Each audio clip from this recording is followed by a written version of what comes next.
He's Ray Liotta, actor, producer. He was in Field of Dreams. He was in Goodfellas. He was also in the Sopranos prequel, The Many Saints of Newark. And he's in the third and final season of Hanna, premieres November 24th on Prime Video. Ray joins us on the program. How many fights have you been in your life, Ray? How many fights? Yeah. Honestly, one. And was in 7th grade, and I was the 2 grammar schools were folded into the junior high school, and some kid, we were arguing about, I think it was something stupid as who had the better food in the grammar schools. And I went down to the house because everybody knew there was a fight, and I won.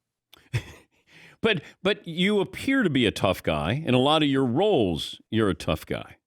Are you a tough guy? Tough in what way? No, not really. So I'm as peaceful as it comes. Like I said, I've only been in one fight. You must be a great actor then to act tough.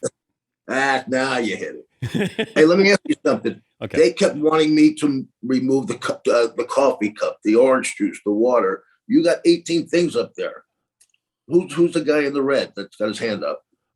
That is Lou Holtz, the former Notre Dame and Arkansas head coach. You can put whatever you want up there, Ray. I don't care.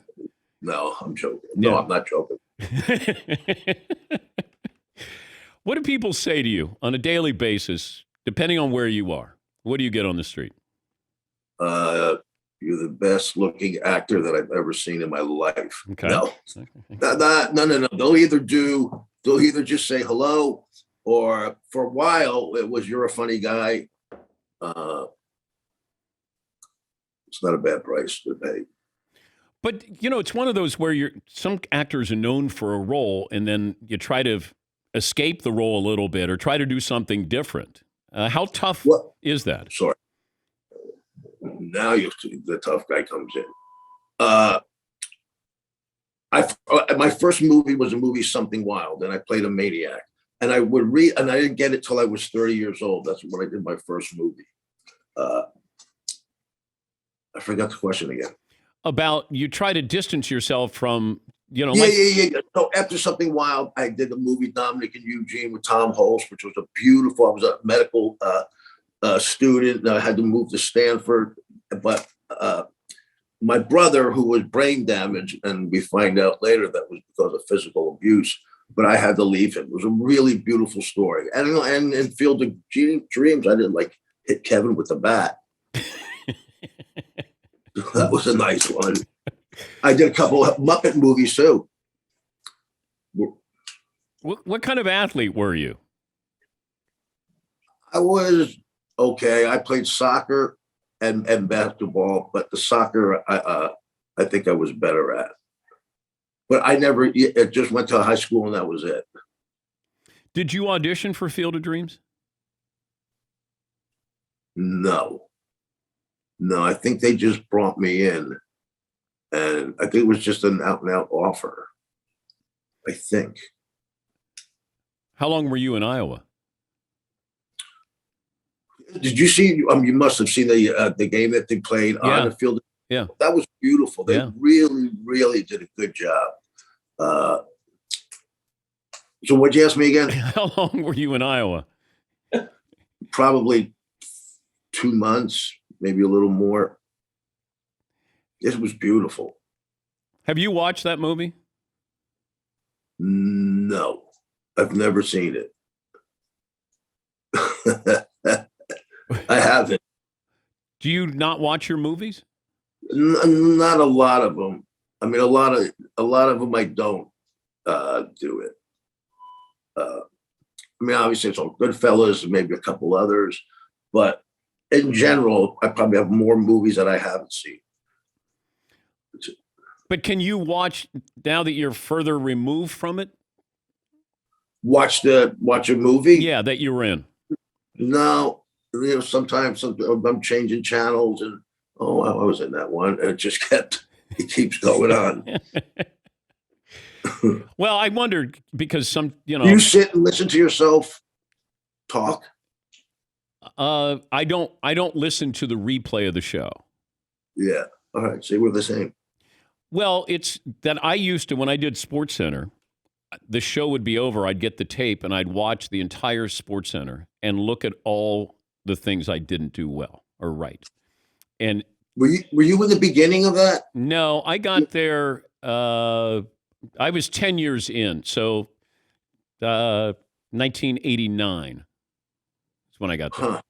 But yeah, they started in the early 80s with Chris Berman and company. But yeah, I got there late 80s. But I would analyze everything I was doing, and then it was defeating the purpose. So I wasn't looking at what I did well. I would look at what I didn't do well. And I didn't know if that's what, would you be doing that? Would you be critical of yourself if you're watching? Oh yeah, totally. It's all about lighting. If I'm not looking good, I'm done. As a matter of fact, I'm not joking. You know, they tell you like, I move to your left, move to your right. And I said, guys, just tell me like when the lighting is better over there than here. And I'll move in a second. Just because you know that you're going to look good. Totally. Yeah. And I noticed you wore the blue shirt because of the blue eyes. I mean, come on. That's smart move. That's a veteran move by you right now. Little did I know. All right. If you weren't an actor, you would have been a musician. I was just talking last night with my fiance, JC.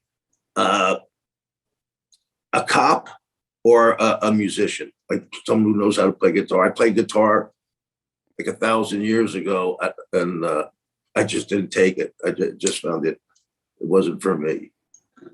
And then you, like Copland, did you embrace that sort of feel, you know, that? Yeah.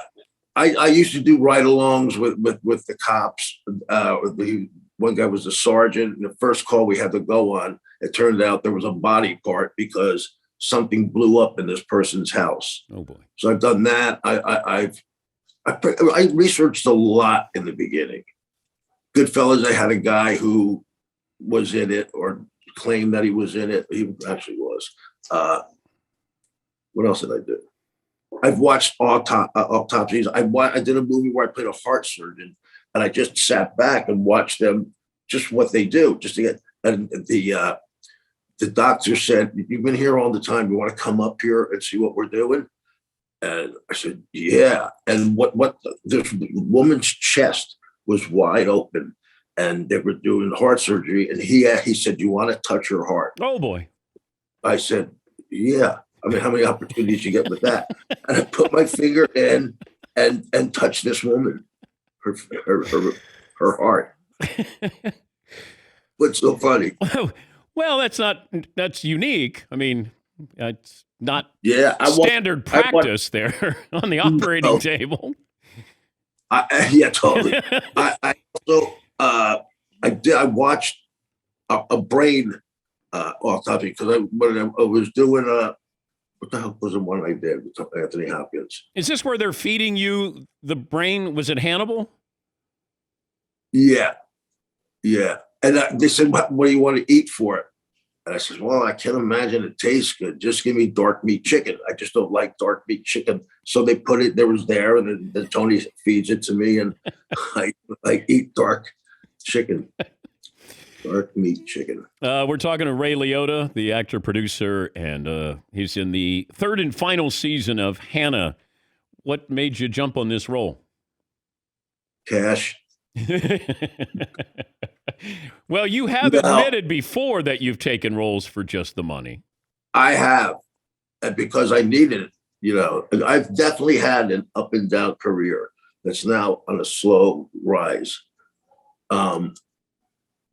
Yeah, I used to watch open brain surgery. That one was crazy. And the guy's awake because I didn't know how I was supposed to do it. I didn't know, and he was awake, and he was there. And then I turned around. And it was the 405 freeway. So you took Hanna for cash? No. Okay. It was.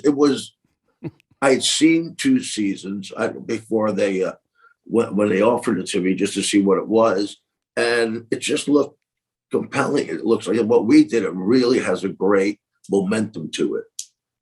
My guy, My guys were excited that you were going to be on. They want to know if they could ask you a question, if that's okay. Sure. Okay. All right.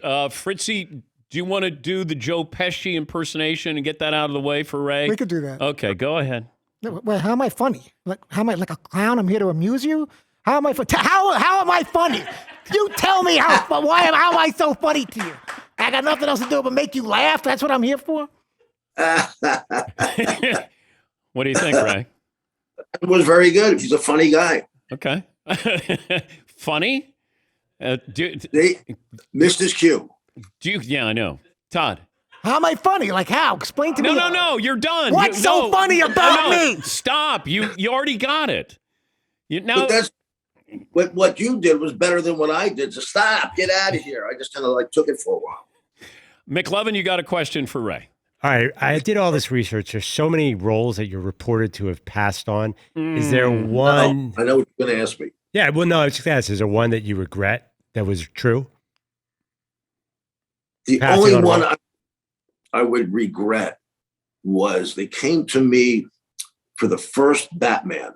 And but I didn't, I'm saying Batman. I'm like, in my 30s, Batman just seemed silly. And then all of a sudden that phase took off. I'm not sorry about it, but it's also not what I did. Seaton, your question. Can I ask two? Sure. Do you have a favorite guitar player? Since you mentioned the musician thing, do you have a favorite guitar player that you really like? And then my other question I really like Stevie Ray Vaughan. I liked the guy who was with Donald Fagen. Walter Becker? Walter, but yeah. He was really good too. Yeah.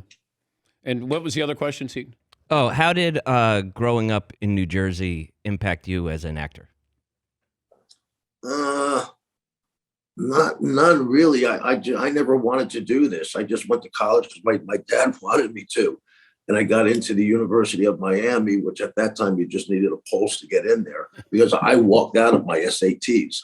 And I was in line to take liberal arts and you had to take a math and a history. I don't even know why I'm telling this story. And I just said, there's no way I'm going to do math and history. And right to the left was for the drama department. I took a step over. I had a drama class that in high school, but still I never did. I just figured I don't just mess around for a year in Miami. Paulie, your question. You did two movies back to back. One of them I just love, Phoenix. You played the cop with a gambling problem. I love that movie. But you did a HBO movie called Rat Pack where you played Frank Sinatra. And it felt like you were singing a lot of the stuff in the movie. How much singing did you, and how tough was that? Well, I sang, but it was to his music. Actually, they couldn't even afford to use Sinatra's music. So they had a guy who sang just like him, like what you were doing. And so we that's it. Go on. That's it. That's all we got, Ray. That's it. Yeah. All right. Yeah. Well, thank you. Yeah. Let's Is this your house? What? Is this your house? No, it's my man cave. That's what I mean. Where? At your home? No, in Connecticut. It's a big studio. I took over a kind of a warehouse and made it a man cave. So we got a basketball court in here and a bar and a football field. Yeah. Life's good. Life's good. Yes, it looks like. Yeah. All right. I'll wave to you like Lou Holtz is. Thank you, Ray. Good luck with Hanna. Thank you. That's Ray Liotta. Field of Dreams, Many Saints in Newark, and the third and final season of Hanna that premieres November 24th on Prime Video.